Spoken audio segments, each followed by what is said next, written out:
It is one of the most painful truths woven through African history, a truth so profound it cuts deeper than chains and louder than cannon fire. It's the story of betrayal born within kingdoms, when rulers traded in human lives for goods, weapons, and power. Long before Europeans ever appeared, African societies practiced forms of servitude, often temporary, sometimes humane. Prisoners of war, debtors, or criminals might serve within wealthy households or royal courts, eventually becoming members of their new communities. But this old form of unfree labor, imperfect though it was, coexisted with kinship ties and moral limits. Then came the Portuguese ships, first off the Senegal and Gold Coasts. They brought curiosity, religion, and a thirst for wealth. They were drawn to gold and ivory, bridges of trade, but soon realized that human lives were the most valuable cargo. Initially, they tried to seize people forcefully, only to meet fierce resistance. They faced poisoned arrows and swift riverboats that belonged to fiercely defended kingdoms. Realizing direct conquest was too costly, they changed tactics, diplomacy and commerce. They approached the thrones of coastal kingdoms like Ouidah, Dahomey, Congo, and Ashanti, not as invaders but as wealthy partners. The European traders arrived bearing cloth, alcohol, mirrors, and muskets, symbols of luxury and status. To African rulers, a trade deal was a gateway to power. "We will give you men," came the unspoken bargain, "in exchange for what you bring." In Ouidah, modern-day Ouidah in Benin, this became a head-spinning reality. Kings and nobles turned the capture of people into a profitable enterprise. Records estimate that hundreds, sometimes over 1,000 people were delivered to European ships every month. And when captives running short, offerings sometimes included palace servants or even wives. In Dahomey, the story was even darker. The empire was powerful, sophisticated, and organized, home to the formidable Agoji, the all-female warrior corps dramatized today in The Woman King. But Dahomey was also a kingdom built on profit from slavery. King Gesso, who ruled from 1818 to 1858, declared that slavery was the source and glory of his wealth. Under his reign, armies raided neighboring peoples repeatedly. These raids gave Dahomey its economic wealth and military strength. Before Gesso, his grandfather Agaja had already begun imperial expansion, seizing Ouidah in 1724 and Ouidah in 1727 to gain direct access to coastal trade and European merchants. With these conquests came control of key ports and enormous slave exports, up to 20% of all captives sailing out of the Bight of Benin during the 18th century. But Dahomey's dependence on human trafficking was a vulnerability. When British abolitionists pressured Gesso in the 1840s and 1850s, he asked for compensation, arguing his economy could not survive without slavery.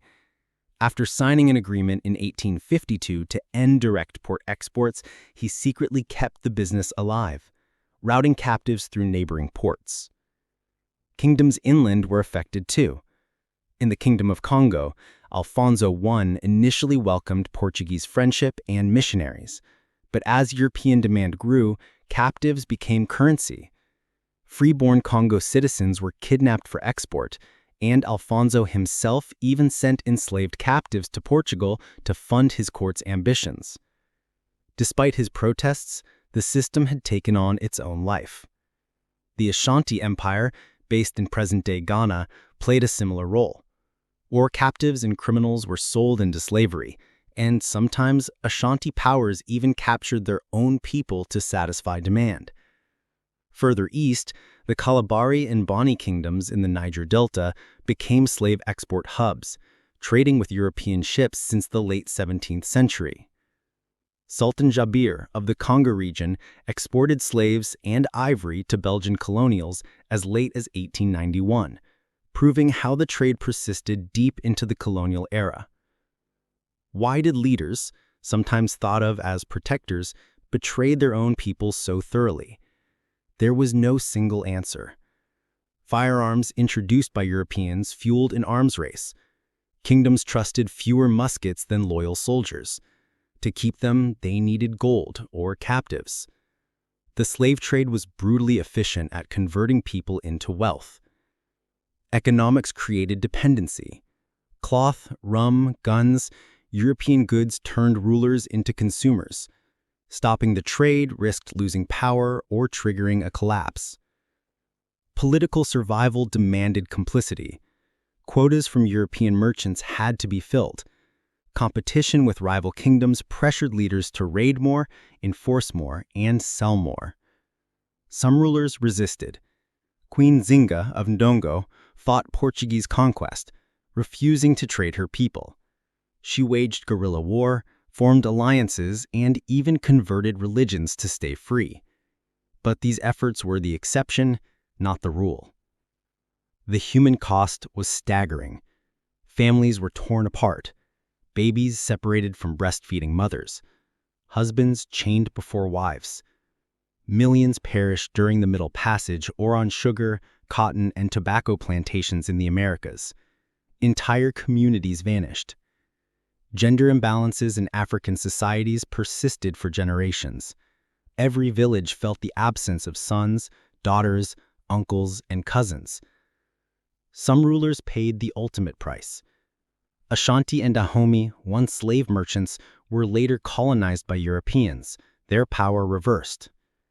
It was as if the continent was punished twice, first by its own leaders, then by foreign empires. Today, those wounds still bleed.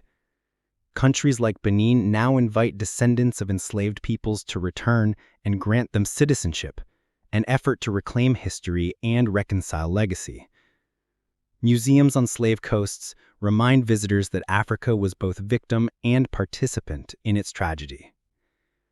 This history is harsh and not easy to tell. It forces us to confront the uncomfortable space between victim and accomplice. It shows that morality can be compromised for survival, that leadership can betray trust, and that the line between perpetrator and oppressed can blur when power and fear collide.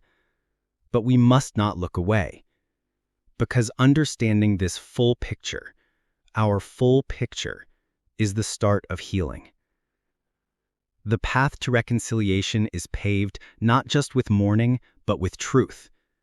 Africa's history isn't only a narrative of victimhood. It's also one of agency, complexity, struggle, and resilience. Only by facing both shame and honor, cruelty and courage, can the continent embrace a future rooted in solidarity, reconciliation, and justice.